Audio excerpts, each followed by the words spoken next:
এই যে দুর্গুষ্যা, এভাবে পড়ে পড়ে ঘুমালে হবে? কাজে যেতে হবে না? হ্যাঁ, কটা বাজে? 8টা বেজে পার হয়ে গেছে। আমি তোমাকে 7:45 থেকে ডেকে আসছি, কানে হাওয়া যায় না? না আজ শুধু তুমি কাজ না পেয়ে ফিরে আসো, তারপর বোঝাবো ঠেলাটা। হ্যাঁ, না না বউ, আমি এক্ষুনি মুখ ধুয়ে আসছি, তুমি রান্নাঘরে গিয়ে খাবারটা ব্যাগে ভরে আনো। যাচ্ছি।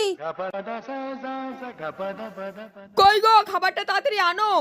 হ্যাঁ এই তো নাও। ঠিক আছে, আসি। কই গো, বাইরে এসো। আজকে কাজ পেয়েছো তাহলে? হ্যাঁ, পেয়ে গেছি, আর একটু দেরি হলে পেতাম না। আর কাজ না পেলে আজকের পর থেকে তোমাকেও এই দুনিয়ায় কেউ পেত না। নাও এখন টাকাটা দিয়ে স্নান করে এসো। হ্যাঁ দিচ্ছি, দাঁড়াও। এই নাও টাকাটা, আর টিফিন বাটিটাও রেখে দাও। যাও স্নান করে এসো। হ্যাঁ যাচ্ছি।